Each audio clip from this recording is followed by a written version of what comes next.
فاصلے سے رکھیں اور آپ دیکھیں تھوڑا سا آگے کرنا تو میں کر دیتا ہوں. سوری آگے کرنا تو کر دیتا ہوں.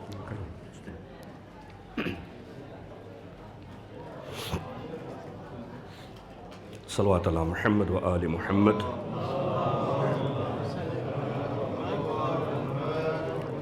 اس سے پہلے کہ مجلس کا آغاز ہو آگے کافی جگہ موجود ہے، اگر آپ لوگ تھوڑا تھوڑا آگے تشریف لے کر آ جائیں. پر محمد و آل محمد صلوات.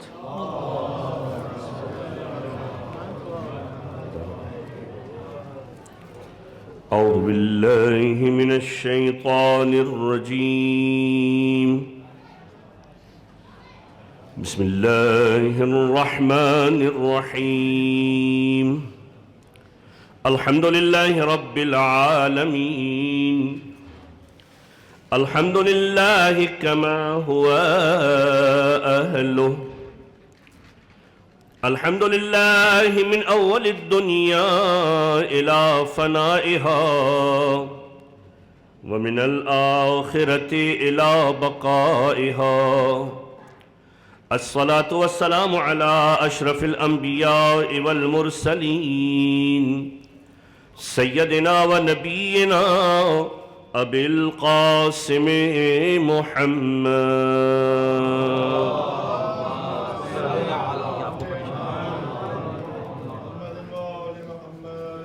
وعلى أهل بيته الطيبين الطاهرين المعصومين المظلومين. دعائے سلام تھی امام زمان. بسم اللہ الرحمن الرحیم. اللہم کل ولیک الحجة ابن الحسن صلواتک علیہ وعلى آبائه في هذه الساعة وفي كل ساعة وليا وحافظا وقائدا وناصرا ودليلا وعينا حتى تسكنه أرضك طوعا وتمتعه فيها طويلا.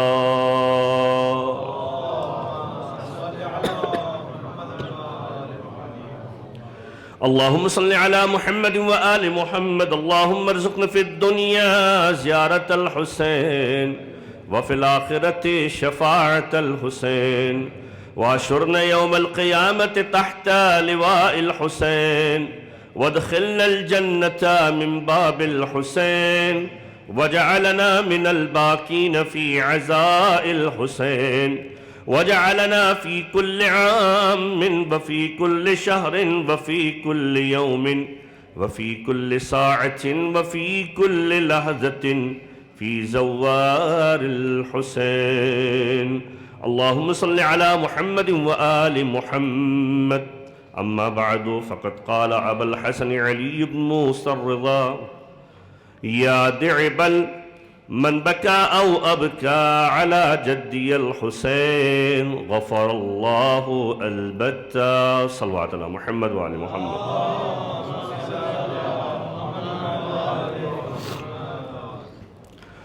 زائرین محترم، مختصر گفتگو کے لیے 8ویں امام کے ایک جملے کا سہارا لیا گیا. مجلس کی نسبت ہی غریب طوس شاہ خراسان امام علی ابن موسیٰ الرضا علیہ السلام سے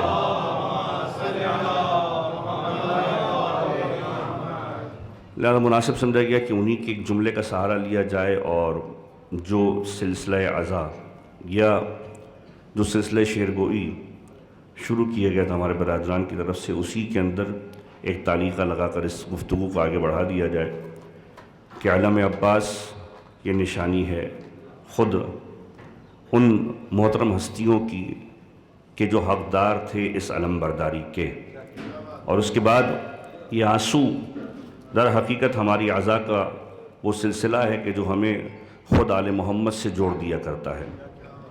اور اسی کے ضمن کے اندر 8ویں امام کا ایک جملہ جو 8ویں امام نے حضرت دیبل سے کہا، جو خود مولا کے صحابیوں میں سے ہے، اور پورا ایک مکالمہ ہے، گفتگو ہے خود 8ویں امام کی حضرت دیبل کے ساتھ کہ جس میں حضرت دیبل سے بٹھا کر کہا کہ شعر سناؤ، وہ شعر کہ جو ہماری مدح سرائی کے اندر تم نے بیان کیے ہیں۔ 8ویں امام نے واضح کیا کہ مدح کرنے والے مختلف قسم کے ہوتے ہیں، ہر ایک کی مدح کر سکتا ہے۔ امام نے فرمایا ہماری مدح ایسے کرنا کہ ہماری خوشی میں خوش ہونا، ہمارے غم میں غم منانا، وہ دن جس کو آل محمد کے لیے غم کا دن قرار دیا گیا ہے اس کو غم کا دن قرار دینا، چونکہ ان ایام کو بنی امیہ نے خوشی کا دن قرار دیا ہے، لہذا اس بات کا خیال رکھنا۔ اور پھر امام نے باقاعدہ طور پر اس طرح متوجہ کیا، جہاں ہمارے برادر مزمل نے گفتگو کو چھوڑا تھا آنسو کے عنوان سے، امام نے فرمایا کہ جو روئے یا رلائے میرے جد حسین ابن علی پر پروردگار عالم اس کے گناہوں کو معاف کر دیا کرتا ہے۔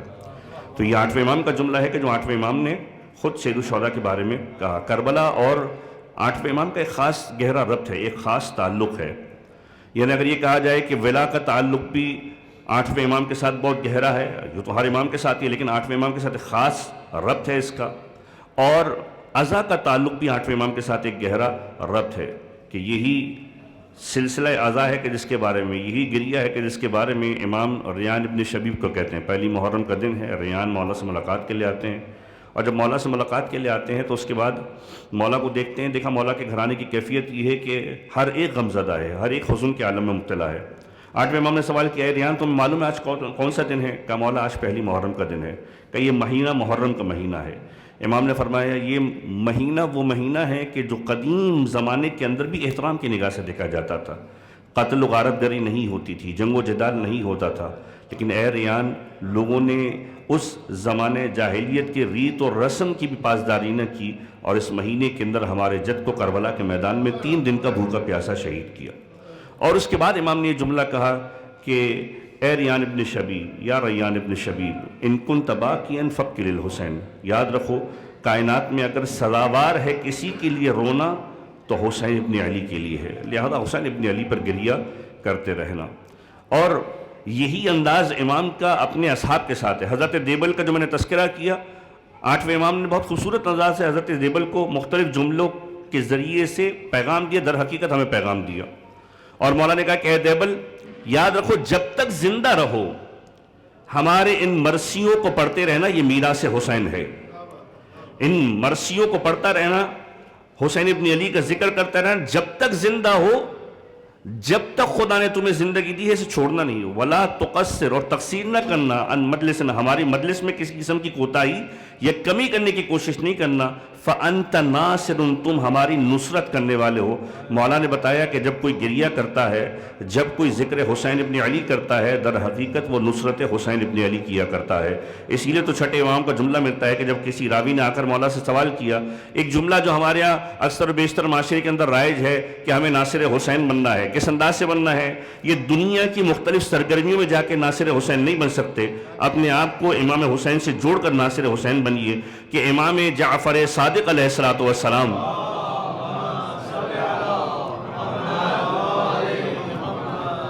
اس انداز سے یہ جملہ کہتے ہوئے نظر آتے ہیں۔ جب کسی راوی نے سوال کیا مولا سے آ کے، امام نے فرمایا کہ تمہارا ان بکاؤکم علیہ، تمہارا ہم پر گریہ کرنا، امام حسین پر گریہ کرنا، وہ حدیثکم بما جرى علیہ، جو ان پر گزری ان چیزوں کو بیان کرنا، وہ زیارتکم لہو، ان کی زیارت کے لیے آنا، آپ آئے ہیں امام حسین کی زیارت کے لیے۔ امام کیا کہہ رہے ہیں؟ ان بکاؤکم علیہ، امام حسین پر تمہارا گریہ کرنا، وہ حدیثکم بما جرى علیہ، جو ان پر گزری اس کو بیان کرنا، وہ زیارتکم لہو، اور ان کی زیارت کو کرنا، زیارت کے لیے آنا، یہ کیا ہے؟ نصرت منکم و نصرت لکم، تمہاری ہم اہل بیت کے لیے مدد بھی ہے اور تم ہمارے اہل بیت کے ناصر بھی بن جایا کرتے ہو۔ در حقیقت آپ امام حسین کی زیارت کے لیے آئے ہیں اور امام حسین کی بارگاہ میں آ کر ناصر امام حسین بننے کی کوشش کر رہے ہیں۔ تو 8ویں امام کی زندگی کے اعتبار سے بے شمار پیغامات ہم اپنی زندگی کے اندر لے سکتے ہیں۔ ہر امام مربی ہے، تربیت کرنے والا ہے اپنی قوم کی، اپنی امت کی۔ اگر اس سلسلے ہدایت کو اٹھا کر آپ دیکھیے تو یہ سلسلہ ہدایت پیغمبر سے جو شروع ہوا ہے حضرت حجت تک، اس میں ہر جگہ پر تربیت کے مختلف پہلو ہیں جو اپنی زندگی میں رائج کرنے کے ہیں۔ بس امیر المومنین کی ذات سے ایک جملہ 8ویں امام کی ذات کے لیے آپ کو کنیکٹ کرنے کے لیے جوڑوں کہ امیر المومنین علی بن ابی طالب علیہ السلام،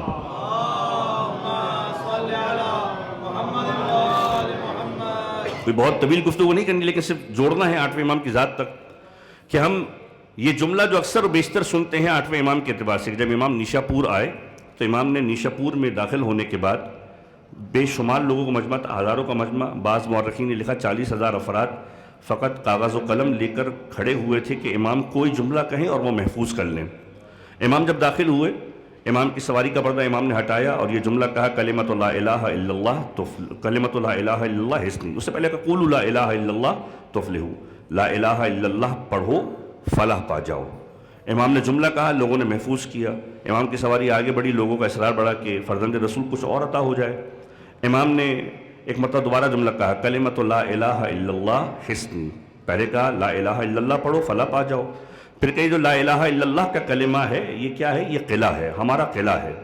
فمن دخل حسنی امن من عذابی، جو ہمارے قلعے کے اندر داخل ہو گیا وہ ہمارے عذاب سے امان پا گیا۔ اب اس کو حدیث سلسلۃ الذہب بھی کہا جاتا ہے۔ اس روایت کے اندر راوی کوئی ضعیف نہیں ہے۔ امام نے کہا میں نے اپنے دست سے سنا، انہوں نے اپنے دست سے، یہاں تک کہ سلسلہ پیغمبر تک پہنچا اور پیغمبر نے جبرائیل امین سے سنا اور خود پروردگار عالم نے کہا کہ پروردگار عالم یہ فرماتے کہ لا الہ الا اللہ میرا قلعہ ہے، اس قلعے کے اندر جو داخل ہو گیا وہ نجات پا گیا اور فلاح پا گیا۔ اسی طریقے سے امام کا جملہ ملتا ہے کہ ولایت علی بن ابی طالب حسنی، علی بن ابی طالب کی ولایت ہمارا قلعہ ہے، جو اس قلعے میں داخل ہو گیا وہ عذاب سے امان پا گیا۔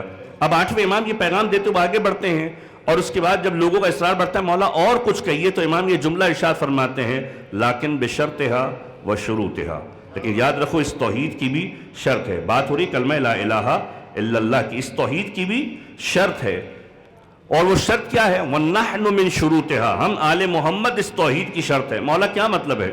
نعوذ باللہ من ذالک، شراکت تو نہیں ہو رہی، شریک تو نہیں بنا رہے۔ امام توحید کی شرط آپ لوگ مولا بتلانا چاہ رہے ہیں کہ توحید بھی اگر آل محمد کے بغیر ملے تو توحید نہیں ہوا کرتی۔ توحید اگر آل محمد کے بغیر ملے تو توحید نہیں ہوا کرتی۔ خدا کا وہ کانسیپٹ جو آل محمد نے دیا ہے وہ کسی اور نے دیا ہی نہیں ہے۔ ہم اس خدا کے ماننے والے ہیں جو محمد مصطفیٰ کا خدا ہے، ورنہ اگر ہم نے خدا کو کسی اور انداز سے پہچانا ہوتا تو ہمارے خدا کی کیٹیگریز صفات بالکل مختلف ہوتی۔ یا من یشغلہ سمع عن سمع، چوتھے امام اپنی دعاؤں کے اندر، امیر المومنین اپنی دعاؤں کے اندر پروردگار عالم کی صفات کو واضح کرتے ہوئے نظر آتے ہیں۔ اے وہ کہ جس کو کسی ایک کا سننا دوسری کی آواز سے غافل نہیں کیا کرتا۔ یہاں کھڑے ہو کر میں گفتگو کر رہا ہوں، کوئی شخص آ کر اگر آواز بلند کچھ کہے تو آپ کی توجہ ڈائیورٹ ہو، میری آواز سنیں گے یا اس کی آواز سنیں گے؟ لیکن وہ خلاق کائنات وہ ہے جو ہر ایک کی آواز کو سن رہا ہے اور اپنی صفات کا مظہر بنایا ہے آل محمد کو۔ حسین ابن علی کی بارگاہ میں کھڑے ہو کر ہر ایک امام حسین کو پکار رہا ہے، اور ایسا نہیں ہے کہ امام حسین کسی ایک کی بات کو سن رہے ہیں دوسرے کی بات سے غافل ہیں۔ دنیا میں اگر صفات مظہر پروردگار کوئی ہے تو آل محمد کی ذوات اقدس ہے۔ تو 8ویں امام تربیت کرتے ہوئے نظر آتے ہیں کہ توحید اگر چاہیے تو آل محمد کے گھرانے سے ملے گی، اور اگر آل محمد تک جڑنا ہے تو پھر اپنے کردار کو اس انداز سے مضبوط رکھنا کہ زمانے کے فتنوں سے اپنے آپ کو محفوظ رکھنا، جانا اور ڈھونڈنا کہ آل محمد کی کرامتیں کہاں پر ہیں۔ لہذا میں نے اس بات کا تذکرہ کیا کہ امیر المومنین سے ایک ذکر مجھے لانا ہے 8ویں امام تک، ایک خاتون کے جس کا نام تاریخ نے لکھا ہے حبابہ والبیہ۔ یہ حبابہ والبیہ بہت ہی معروف کردار ہے۔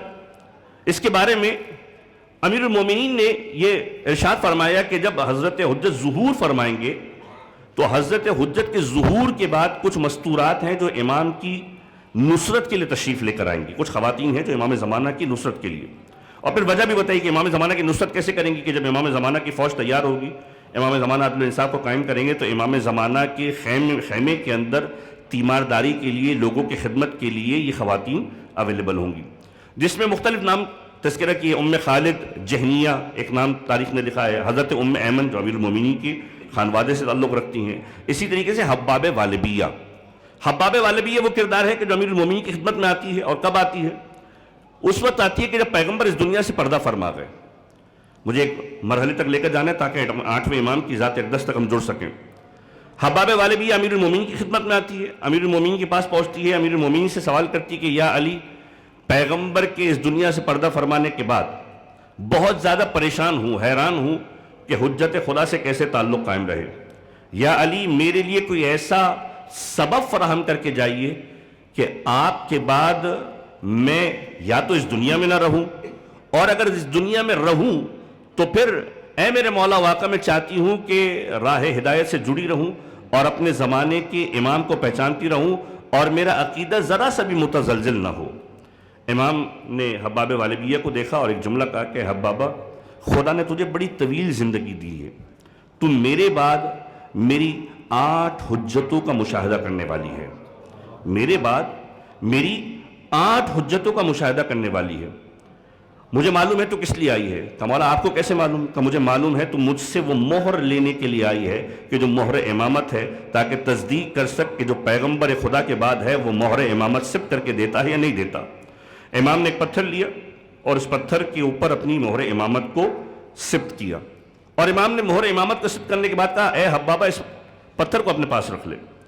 اب میں تجھے طریقہ بتا رہا ہوں، تو میرے بعد 8 حجت خدا کا مشاہدہ کرنے والی ہے۔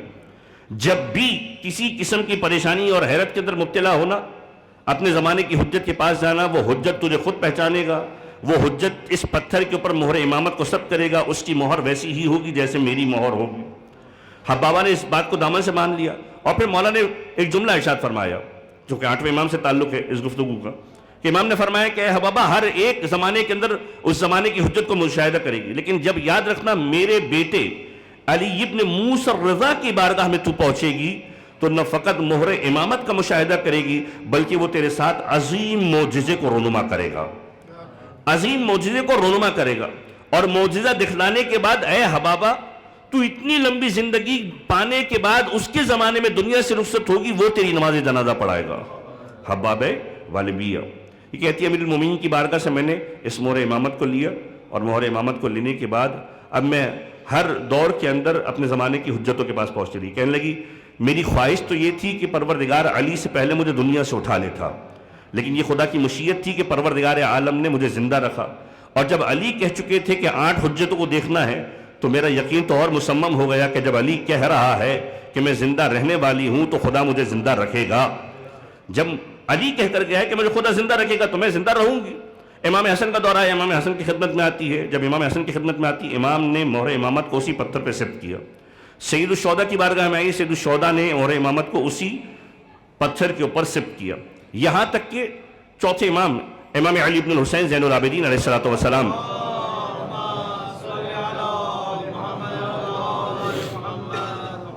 کا زمانہ آیا اور امام کی خدمت میں آتی ہے۔ جب امام کی خدمت میں آئی ہے تو امام کی خدمت میں آنے کے بعد راوی لکھتا ہے کہ امام کے پاس جب پہنچی اس کی عمر تھی 93 سال، 93 سال کی عمر، اور بعض مورخین نے لکھا ہے معجزات آل محمد میں 114 سال کی عمر۔ امام کی خدمت میں آ کر کھڑی ہوئی ہے، دیکھتی ہے کہ اس حجت خدا کا ایک ہی طریقہ ہے، ایک نماز ختم ہوتی ہے دوسری نماز شروع ہوتی ہے، یہاں تک کہ امام کو پکار کر کہتی ہے کہ مولا تھک گئی ہوں کھڑے کھڑے، اگر وقت ملے تو میری جانب بھی نظر کرم ڈالیں۔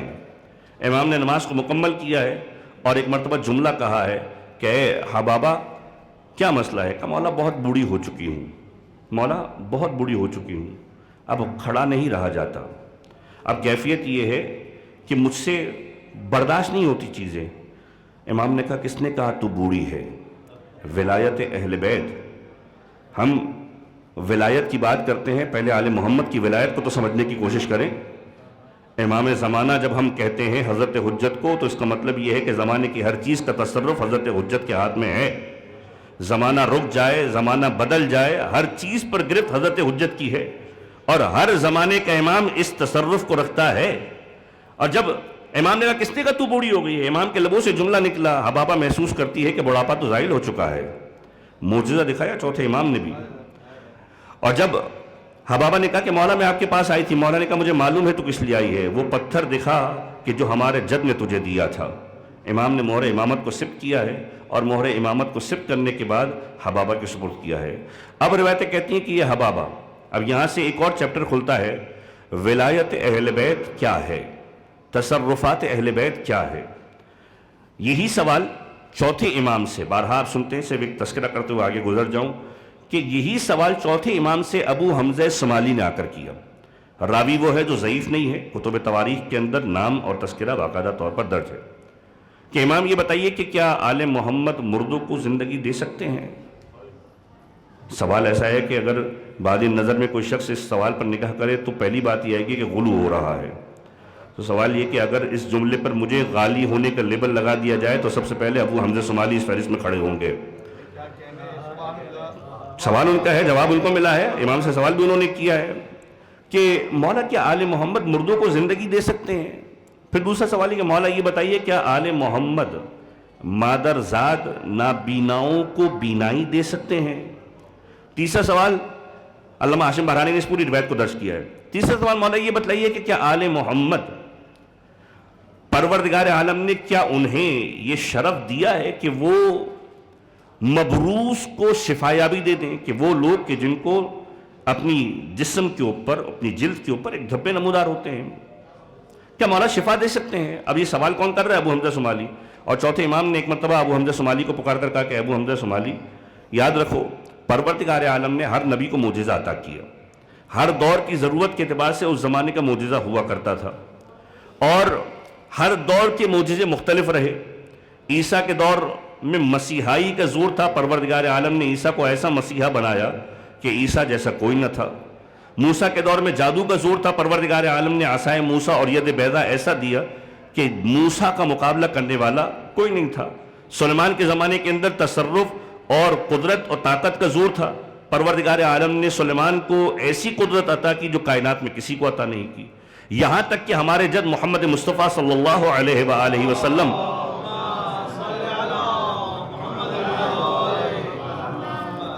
کا دور آیا، پروردگار عالم نے اس دور کی ضرورت کے اعتبار سے قرآن جیسا معجزہ عطا کیا. دور لغت کا دور تھا، کلام عرب کا دور تھا، پروردگار عالم نے قرآن جیسا معجزہ عطا کیا کہ لوگ خاموش ہو گئے. پھر مولا نے کہا کہ یاد رکھو جتنے معجزات پروردگار عالم نے انبیاء کو دیے ہیں، ان تمام معجزات کو جامع اور جمع کیا ہے محمد مصطفیٰ کی ذات کے اندر، کہ وہ معجزہ جو موسیٰ کے پاس تھا وہ محمد مصطفیٰ کے پاس ہے. مسیحائی فقط عیسیٰ کا خاصہ تھی، لیکن محمد مصطفیٰ کا بھی خاصہ ہے. اور پروردگار عالم نے قدرت اگر سلیمان کو دی تھی تو محمد مصطفیٰ کو بھی قدرت عطا کی. جو معجزہ موسیٰ کو عطا کیا وہی محمد مصطفیٰ کو عطا کیا. تو یاد رکھو جتنے معجزات انبیاء کے تھے وہ جمع ہوئے محمد مصطفیٰ کی ذات اقدس کے اندر. اور پھر مولا نے فرمایا کہ یاد رکھو جو کچھ محمد مصطفیٰ کے لیے پروردگار عالم نے رکھا وہ ولایت امیر المؤمنین کے ساتھ علی ابن ابی طالب تک منتقل کیا، کہ جب علی کو ولایت کے شرف پر امیر المؤمنین کو پیغمبر خدا کے ساتھ جوڑا تو وہ سارے کے سارے معجزات جو پیغمبر کے لیے تھے وہ علی ابن ابی طالب تک منتقل ہوئے. اب امام نے کہا یہ بھی یاد رکھو جو ہمارے پہلے کے لیے ہے وہ ہمارے آخری کے لیے بھی ہے، یعنی وہ معجزات جو پیغمبر خدا کے ہیں وہ امیر المومنین کے، اور جو امیر المومنین کے وہ ہمارے آخر تک چلے آ رہے ہیں. لہذا وہ تمام کے تمام معجزات جو انبیاء ما سبق کے تھے پیغمبر خدا تک پہنچے، پیغمبر خدا تھے امیر المومنین اور امیر المومنین سے حضرت حجت تک. اب امام نے جواب دینا شروع کیا. تمہارا پہلا سوال کہ مردوں کو زندہ کرتے ہیں یا نہیں کرتے، یاد رکھو ختمی مرتبت کی بارگاہ میں ایک شخص آیا، پیغمبر خدا کی بارگاہ میں بیٹھا ہوا تھا، اصحاب پیغمبر بیٹھے ہوئے تھے. امام نے کانسیپٹ کو کلیئر کرنے کی کوشش کی ہے کہ غلو اور یہ جو ہمارے معاشرے کی مختلف مثالیں ہیں اس کو کاؤنٹر کیسے کیا جائے. امام نے فرمایا کہ پیغمبر خدا کی بارگاہ میں ایک شخص آیا اور پیغمبر کے اصحاب بیٹھے ہوئے تھے. پیغمبر نے اپنی رغبت کا اظہار کیا کہ مجھے گوشت پسند ہے، لحم پسند ہے. جب پیغمبر نے اپنی رغبت کا اظہار کیا تو ایک مرتبہ وہ شخص جو پیغمبر کی بارگاہ میں آیا تھا محبت پیغمبر سے اتنا سرشار تھا کہ پیغمبر کی محفل سے اٹھا اپنے گھر کی جانب گیا، اپنی زوجہ سے کہا کہ میں چاہتا ہوں پیغمبر کی ضیافت کروں، پیغمبر کی دعوت کروں، لہذا میں چاہتا ہوں دعوت پیغمبر کروں، لیکن کیا کروں کہ کچھ بھی نہیں ہے. ایک بکری بندھی ہوئی ہے باہر، اس کو ذبح کرتے ہیں جس کا ہم دودھ پیتے ہیں، اس کو ذبح کرتے ہیں، اس کے گوشت کا شوربہ بناؤ، میں پیغمبر کی ضیافت کرنے کے لیے لے کر جاتا ہوں. بیوی سے کہا، بیوی نے باقاعدہ طور پر شوربہ تیار کیا، بکری کو ذبح کیا، اور جب یہ ساری چیزیں ذبح کر لی، ذبح کرنے کے بعد اب پیغمبر کی خدمت میں آیا. اور جب پیغمبر کی خدمت میں آیا پیغمبر نے تمام اصحاب کو جمع کیا کہ اس برادر مومن نے ہماری ضیافت کی ہے، ہر ایک اس کی دعوت میں شریک ہوگا. اور ہر ایک نے مل کر اس شوربے کو کھانا شروع کیا جو وہ لے کر آیا تھا. سیر ہو کر کھایا. پیغمبر نے کہا بس یاد رہو کہ یہ کھا رہے ہو اس کی ہڈیوں کو توڑنے کی کوشش نہ کرنا. ہر ایک سیراب ہو گیا، اور جب سیراب ہو گیا وہ شخص اپنے گھر کی جانب لوٹا، پیغمبر کو شکریہ ادا کیا، یا رسول اللہ آپ نے میری دعوت کو قبول کیا. اور پیغمبر نے بھی شکریہ ادا کیا کہ تیرا شکریہ کہ تو نے ہمیں دعوت کھلائی. جیسے ہی گھر پہ واپس لوٹا دیکھا کہ گھر کے باہر منڈیر پر وہی بکری بندھی ہوئی ہے کہ جس کو ذبح کر کے گیا ہے. دوڑتا ہوا پیغمبر کی بارگاہ میں آیا اور پیغمبر سے کہتے یا رسول اللہ جس کو ذبح کر کے آیا تھا وہ تو زندہ کھڑی ہوئی ہے. پیغمبر نے کہا وہ تیری محبت تھی، یہ ہماری جزا ہے.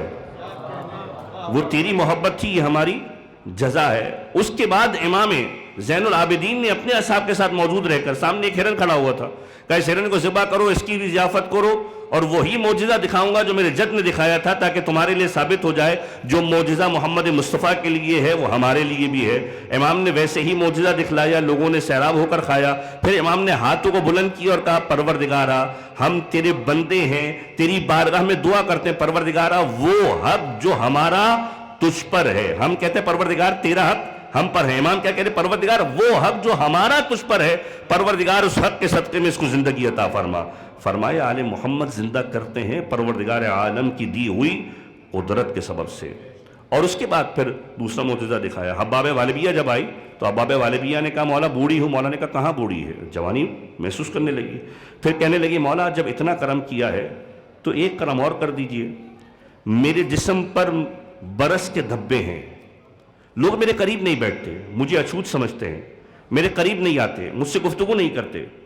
امام نے کہا کس نے کہا کہ تیرے وجود کے اوپر ایسے کوئی دھبا بھی ہے؟ امام کے لبوں سے جملہ نکلا کہ حبابہ محسوس کرتی ہے کہ جسم پر کوئی ایسا داغ موجود نہیں ہے۔ یعنی آل محمد کے تصرفات کیا ہیں؟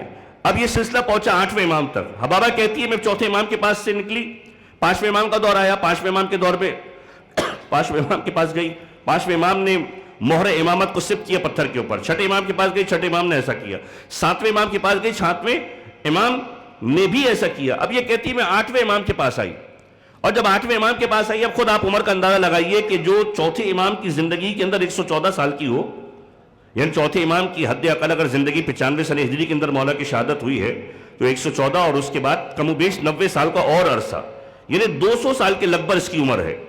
8ویں امام کی خدمت میں آتی ہے، اور 8ویں امام کے پاس جب آئی ہے لوگوں نے اس کو دیکھا ہے، بوڑھی ہو چکی ہے، بال سفید ہو چکے ہیں، کمر خمیدہ ہے، جب آ کر کھڑی ہے اور یہ کہتی ہے کہ مجھے 8ویں امام کی بشارت دی تھی، 8ویں امام کو دیکھتی ہے، مسکراتی جاتی ہے، اور جب مسکراتی جاتی ہے اب روایت کے الفاظ یہ ہیں کہ جن لوگوں نے حبابہ کو دیکھا ایک مرتبہ کہنا شروع کیا کہ تم پاگل ہو گئی ہو، تم پاگل ہو گئی ہو، ہنستی رہتی ہو، مسکراتی رہتی ہو۔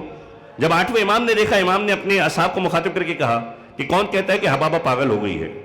حبابہ تو اس لذت کو محسوس کر رہی ہے جو میرے جد بتا کر گئے تھے، حبابہ اس لذت کو محسوس کر رہی ہے کہ جو میرے جد بتا کر گئے تھے۔ اور میرے جد کیا بتا کر گئے تھے؟ امام نے فرمایا میرے جد بتا کر گئے تھے کہ تو میرے 8ویں بیٹے کا دور دیکھے گی اور 8واں بیٹا تیرے ساتھ معجزہ دکھلائے گا۔ جب مولا نے یہ جملہ کہا اب اصحاب کو کیوریوسٹی ہوئی، ایک تجسس تو ہر ایک کو ہے، مولا کیا معجزہ دکھائیں گے؟ مولا نے کہا حبابہ لوگ تجھے کیا کہتے ہیں؟ کہ لوگ مجھے بوڑھا کہتے ہیں۔ مولا نے کہا کہ دیکھ کے بڑھاپے کے آثار ہیں؟ حبابہ نے دیکھا کہ بڑھاپے کے آثار ختم ہو چکے ہیں، جوانی آ چکی ہے، بال سفید تھے، مولا نے کہا کہ تیرے بال سفید ہیں، بال سیاہ ہو چکے تھے۔ اور اس کے بعد مولا نے کہا کہ میں تجھے ایک اور معجزہ دکھا رہا ہوں، لیکن وہ معجزہ ایسا ہے جسے فقط تو ذاتی طور پر جان سکتی ہے۔ امام نے معجزہ دکھلایا، حبابہ گئی ہے امام کے پاس آ کر کہتی امام آپ نے مجھے ویسا بنایا جیسے ایک ایسی خاتون کہ جس کا ابھی عقد بھی نہ ہوا ہو۔ مولا آپ نے وہ معجزہ دکھائے، اور پھر کہا مولا نے کہا یہ بتا کہ میرے جد نے اور کیا کہا تھا؟ آپ کے جد نے یہ جملہ بھی کہا تھا کہ آپ میری نماز جنازہ کو پڑھائیں گے۔ اے حبابہ کیا چاہتی ہو؟ کہ مولا اس زندگی سے دل اٹاٹ ہو چکا ہے، علی ابن ابی طالب کی باتوں کی صداقت دیکھ چکی ہوں، اب اس دنیا سے رخصت ہونا چاہتی ہوں۔ روایتیں کہتی ہے امام کے گھر کے اندر ہی حجرے میں گئی ہے، کچھ دیر گزری تھی کہ امام کی کنیز نے آ کر کہا کہ مولا دنیا سے رخصت ہو گئی ہے۔ امام نے ہر ایک کو جمع کیا، نماز جنازہ کو پڑھایا، تجہیز و تکفین کا اہتمام کیا، اور جب تجہیز و تکفین کا اہتمام کیا امام نے کہا اس کی قبر پر بیٹھو، یہ حجت خدا کا مشاہدہ کرنے والی ہے، اس کی قبر پر بیٹھ کر قرآن خوانی کرو اور اس کے وسیلے سے بھی دعا مانگو۔ یہ 8ویں امام کا دور ہے کہ جس دور تک امیر المؤمنین نے ہمیں پہنچانے کی کوشش کی کہ ولایت اہل بیت کیا ہے، اس کو سمجھنا ہے 8ویں امام تک تم سفر کرو۔ اور 8ویں امام کی ذات اقدس، وہ ذات اقدس ہے جو بتلاتی ہے کہ آل محمد کی محبت ہے کیا چیز۔ بس میں اپنی گفتگو کے آخری مرحلے میں داخل ہو گیا کہ آل محمد کی محبت ہے کیا چیز۔ آپ یہاں پر زیارت کے لیے آئے ہیں، آپ زیارت کے لیے کیوں آئے؟ ایک سوال جو اذہان کے اندر آنا بھی چاہیے کہ میں زیارت کے لیے کیوں آیا؟ ہمارے معاشرے کے اندر مختلف قسم کے شبہات ڈالے جاتے ہیں آپ کے اذہان کے اندر۔ اس بات محبوں پر ہے وہ حق اس وقت تک ادا نہیں ہو سکتا کہ جب تک وہ ہماری زیارت کے لیے نہ آئے۔ ہم امام حسین کی زیارت کے لیے آئے ہیں، کس لیے آئے ہیں؟ ہم کہنے کے لیے آئے ہیں اے مولا آپ کو امام مانتے ہیں، آپ کی اس امامت کے حق کو ادا کرنے کے لیے کربلا معلیٰ آئے ہیں۔ اور جو کربلا آتا ہے، کربلا کی زیارت کرنے والا یہ شرف پا جاتا ہے کہ سید الشہداء اس کی زیارت کے لیے آتے ہیں۔ اور یہی جملے خود 8ویں امام کے بھی جملے ہیں۔ امام حسین کا جملہ ہے من زارنی بعد موتی زرتہ یوم القیامہ، کہ جو میری زیارت کے لیے آیا کرتا ہے میں روز قیامت اس کی زیارت کے لیے آؤں گا۔ اور پھر مولا کا یہ جملہ ہے وَلَوْ لَمْ يَكُنْ فِي النَّارِ، اگرچہ کہ میری زیارت کرنے والا کبھی جہنم میں جانے والا نہیں ہے، وَلَوْ لَمْ يَكُنْ إِلَّا فِي النَّارِ وَلَوْ لَمْ يَكُنْ فِي النَّارِ إِلَّا أَخْرَجْتُهُ مِنَ النَّارِ، لیکن اگر جہنم کے طبقات کی جانب اسے دھکیلا گیا لَأَخْرَجْتُهُ مِنَ النَّارِ، تو میں حسین ابن علی جہنم سے نکال کر جنت کی بشارت دوں گا۔ کون؟ زائر امام حسین۔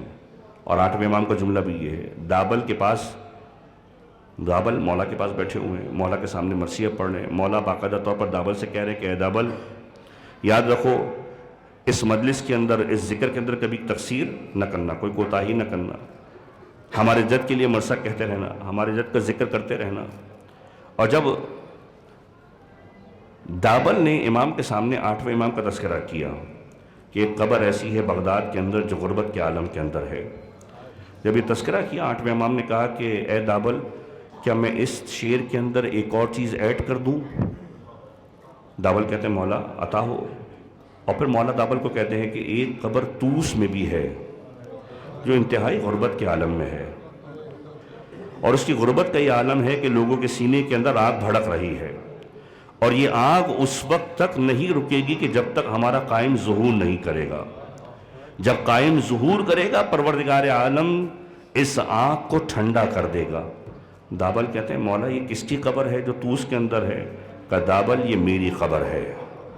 جب یہ مرثیہ پڑھا جا رہا تھا نا، امام نے دابل کو بیچ میں روکا تھا اور دابل کو روک کر ایک مرتبہ پردہ لگا دیا تھا، خاندان بنی ہاشم کے مستورات کو بلایا تھا اور پیچھے بٹھا دیا تھا کہ ذکر حسین ابن علی ہو رہا ہے، سنتے جائیے۔ جب یہ ذکر ہوتا رہا، امام حسین کا ذکر ہوتا رہا، 120 شعر دابل نے کہے ہیں، اور جب شعر کہتے جاتے تھے مستورات آل محمد ان اشعار کے اوپر گریہ کر رہی تھی، لیکن جب امام رضا کا تذکرہ آیا ایک بہن ایسی تھی کہ جس نے اتنا گریہ کیا کہ برداشت نہ ہوا۔ امام نے کہا دیبل اب یہاں سے جاؤ، اے دیبل تمہاری ڈیوٹی پوری ہوئی، تم یہاں سے جاؤ۔ مستورات آل محمد کی آواز کا اتنا حجاب رکھا گیا کہ اے دیبل یہ معصومہ قم جو رو رہی ہے برداشت نہیں ہے اس انداز سے۔ کائنات کی 3 بہنیں ایسی ہیں کہ جن کا بھائیوں سے رشتہ بڑا عجیب ہے۔ ایک 8ویں امام کی بہن ہے جناب معصومہ قم۔ 8ویں امام شہادت انتہائی مظلومیت کے عالم میں ہوئی ہے، اس بات کو ذہن میں رکھیے گا۔ خواجہ ابا سلط امام کے پاس بیٹھے ہوئے ہیں، امام سے ملنے کے لیے آئے ہیں، امام کو ایک مرتبہ بلایا گیا ہے دربار کے اندر، مامون کا دربار ہے۔ امام نے ابو سلط کو پکارا، اے ابا سلط میں جا رہا ہوں اور واپس آؤں اور تم دیکھو کہ میرے سر پہ ردا ڈلی ہوئی ہے تو مجھ سے کوئی گفتگو نہیں کرنا، لیکن اگر دیکھو کہ میرے سر سے ردا ہٹی ہوئی ہے تو پھر مجھ سے گفتگو کرنا۔ راوی کہتے ہیں کہ امام نے یہ جملہ کہا اور امام نے کچھ باتیں تاکیدن کی کہ اے ابا سلط جب میں اس دنیا سے رخصت ہوں گا، کہا مولا ایسی باتیں نہ کریں۔ امام نے کہا ہر ایک کو دنیا سے جانا ہے، جب میں دنیا سے رخصت ہوں گا تم دیکھنا کہ پروردگار عالم نے خاص اہتمام کیا ہے، ہارون کی قبر کے پاس اطراف سے 4 جگہ کی مٹی کو مولا نے منگایا ہے۔ ابا سلط مٹی دکھاتے جاتے تھے، یہ دائیں طرف کی مٹی ہے، یہاں پر چٹان نکلے گی، یہاں پر میری قبر تیار نہیں ہونے والی، یہ بائیں طرف کی مٹی ہے، اس پر بھی میری قبر نہیں بننے والی۔ اور اس کے بعد کہا یہ وہ جگہ ہے کہ جہاں سے خوشبو میری نہیں آ رہی ہے، یہاں تک کہ ایک مٹی کو ہاتھ میں لیا اور ابا سلط کے سپرد کیا، اے ابا سلط یہ میری قبر کی مٹی ہے، جب قبر تم ڈھونڈنا چاہو گے 7 زینوں کے نیچے خدا نے میری قبر کا اہتمام کیا ہوا ہے، وہاں پر مجھے دفنانا اور خاص اہتمام کرنا، لیکن یاد رکھنا میری قبر میں اتارنے کے لیے خدا نے حجت خدا کو تیار رکھا ہوا ہے، میرا بیٹا موجود ہوگا جو میرے جنازے کو اتارے گا۔ اور ابا سلط سے یہ جملے تاکیدن مولا کہتے ہوئے گئے ہیں، اے ابا سلط جب کسی غیر مرئی چیز کو دیکھنا تم دیکھنا کہ تم سنبھال نہیں پا رہے ہو، فلاں دعا کی تلاوت کر لینا۔ امام نے دعا کی تعلیم دی ہے۔ عباس حضرت کہتے ہیں اگلا دن آیا، میں مولا کے قریب ہی تھا، میں نے دیکھا مولا کو مامون نے بلایا ہے، اور جب مامون نے بلایا ہے، ایک مرتبہ مامون نے بلایا ہے، انگور کھا رہا ہے، تش میں انگور رکھے ہیں، مختلف گچھے ہیں، کبھی ایک سے کھاتا ہے کبھی دوسرے سے کھاتا ہے، لیکن ایک ایسا ہے کہ جس سے تناول نہیں کرتا۔ امام کے سامنے تش کو آگے بڑھایا ہے، اور امام کے سامنے تش کو آگے بڑھا کر کہتا ہے فرزند زہرا اس میں سے کھائیے، یہ تو جنت کے انگوروں سے بھی بہتر ہے۔ مولا نے کہا جنت کے انگور ابھی تو نے چکھے نہیں ہیں، جنت کے انگور اس سے بہتر ہے۔ کہ مولا کچھ تو کھائیے، میرے بارے میں جو آپ کی بدگمانی ہے اس کو دور کیجئے۔ امام نے اس کی اس تہمت کو دور کرنے کے لیے کچھ لقمے کھائے ہیں۔ روایت کہتی ہے 3 دانے کھائے تھے، اور امام کھڑے ہوئے، اپنے مقام سے کھڑے ہو کر جانے لگے۔ کہتا ہے فرزند زہرا کہاں پر جا رہے ہیں؟ امام نے کہا جہاں بھیجنے کا تو نے اہتمام کیا ہے نا وہاں پر جا رہا ہوں۔ امام دربار سے نکلے، سر پر رضا ڈالی ہوئی تھی۔ عباس حضرت سمجھ گئے کہ اب مولا سے کوئی گفتگو نہیں کرنی ہے، یہاں تک کہ مولا حجرے میں گئے ہیں، حجرے کے دروازے کو بند کیا ہے، کافی دیر گزری ہے، دیکھا ایک جوان ہے جو گھر میں داخل ہوا ہے۔ ایک مرتبہ سوال کیا کہ تو کون ہے؟ کہا میں وہ ہوں کہ جو اپنے بابا کے جنازے کو تیار کرنے کے لیے آیا ہوں۔ 8ویں امام بے اجازت امامت آئے تھے، 8ویں امام کے جنازے کو دفنانے کے لیے 9ویں امام، لیکن میں اس مقام پر آپ کو لے کر جاؤں۔ یہ جو بہنوں کا رشتہ بھائیوں کے ساتھ ہوتا ہے نا، یہ بڑا عجیب رشتہ ہے۔ 8ویں امام نے جب دیبل سے اشعار سنے اور اپنی قبر کا تذکرہ کیا، ایک بہن ایسی تھی کہ جو گریہ کرنا شروع ہوئی۔ اس بہن کا نام ہے معصومہ قم۔ یہ معصومہ قم وہ معصومہ قم ہے کہ جب 8ویں امام نے سفر کیا ہے خراسان کی جانب، 8ویں امام کی محبت اس قدر غالب تھی کہ 1 سال سے زیادہ رہ نہ پائی، اور ایک مرتبہ سفر کا ارادہ کیا، اور ایک مرتبہ مدینہ سے چلی ہے، مدینہ سے چل کر 8ویں امام کی زیارت کے لیے خراسان کا رخ کیا، یہاں تک کہ شہر قم کے قریب ساوے کے علاقے میں پہنچی۔ ان کے قافلے پر حملہ ہوا، اور جب حملہ ہوا روایتیں کہتی ہیں کہ حملہ اس قدر شدید تھا کہ اکثر لوگ مارے گئے۔ شہزادی ایک مرتبہ باقی بچی ہے، اور کچھ خاندان کی مستورات اور لوگ باقی بچے۔ بیت النور میں 14 سے 15 دن گزارے۔ شہر قم میں بیماری کے عالم میں اس دنیا سے رخصت ہوئی۔ ہدف کیا تھا؟ میں نے کئی دن ہو گئے اپنے ماجہے کو نہیں دیکھا، سال گزر گیا میں نے اپنے بھائی کو نہیں دیکھا۔ اس غم کے اندر فاطمہ معصومہ اس دنیا سے رخصت ہو گئی۔ یہ ایک بہن ہے جو خاندان بنی ہاشم کی بہن ہے، جس کی محبت امام رضا سے لازوال ہے، اور امام رضا مشہد مقدس میں موجود تھے۔ فاطمہ معصومہ قم میں دنیا سے رخصت ہو گئی۔ دوسری بہن کون ہے؟ دوسری بہن وہ ہے کہ جس کی محبت علی اکبر سے لازوال ہے، جس کا نام تاریخ نے فاطمہ صغرا لکھا ہے۔ کون فاطمہ صغرا؟ کہ جب علی اکبر جا رہا تھا، بھائی کو پکار پکار کر کہتی تھی بھیا جا تو رہا ہے لیکن جب شادی کرنا مجھے ضرور بلانا۔ اور روایت کہتی ہے جیسے فاطمہ صغرا علی اکبر کو یاد کیا کرتی تھی، ایسے علی اکبر نے بھی یاد کیا ہے۔ جب علی اکبر زمین کربلا پر آ کر گرے ہیں، مولا کو پکارا ہے، سید الشہداء قریب پہنچے ہیں، اکبر کے سینے میں برچی کا ٹوٹا ہوا پھل ہے، ارے سر اقدس پر غرز لگا ہوا ہے، زخمی ہے۔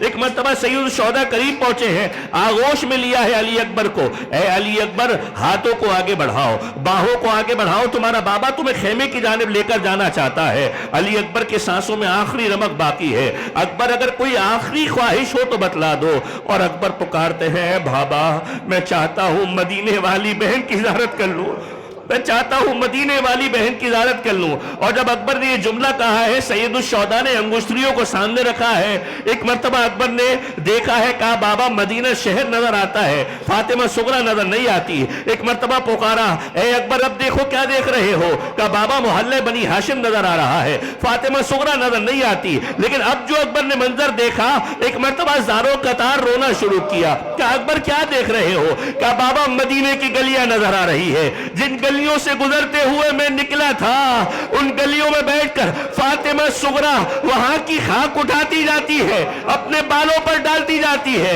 اور یہ جملہ کہتی جاتی ہے اکبر تو نے وعدہ کیا تھا واپس لوٹ کر آئے گا، اکبر لیکن تو واپس نہ آیا، اکبر میں نے تجھے خط بھی لکھا ہے۔ ارے یہ وہ بہن ہے جس کی محبت علی اکبر سے لازوال ہے۔ روز عاشوراء قاصد صغرا خط لے کر آیا ہے، اور جب خط لے کر پہنچا کربلا کے میدان میں پوچھتا ہے ہے تم میں حسین ابن علی کون ہے؟ اور ایک مرتبہ کسی نے اشارہ کیا وہ جو دو جنازوں کے درمیان غربت کے عالم میں بیٹھا ہوا ہے یہ حسین ابن علی ہے۔ ایک مرتبہ قریب آ کر کہتا ہے انت حسین ابن علی، کیا تو ہی حسین ابن علی ہے؟ اور مولا نے سر کو اٹھا کر کہا ہاں میں ہی حسین ابن علی ہوں۔ کہ میں جو تیرا منظر سن کر آیا تھا، جو تیرا تعارف سن کر آیا تھا وہ تو الگ تھا۔ جس بی بی نے مجھے خط دیا تھا اس نے کہا تھا جب تو کربلا پہنچے گا میرا بابا تخت پر بیٹھا ہوا ہوگا، دائیں طرف عباس کھڑے ہوں گے، بائیں طرف اکبر کھڑا ہوگا، پیچھے قاسم اور محمد کھڑے ہوں گے، لیکن مجھے نہ عباس نظر آتے ہیں، نہ علی اکبر نظر آتے ہیں،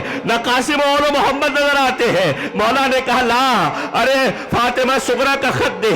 ایک مرتبہ خط کو لیا، اکبر کے سینے پر رکھا، خون آلود کیا، کہا لے جا واپس، فاطمہ صغرا سے کہنا یہ اس کے خط کا جواب ہے۔ اور اس کے بعد میرا مولا ان دونوں جنازوں کے درمیان، ایک طرف قاسم کا جنازہ تھا ایک طرف اکبر کا جنازہ تھا، درمیان میں بیٹھ کر میرے مولا نے مرثیہ پڑھا پروردگارا تیرا حسین غریب ہو گیا۔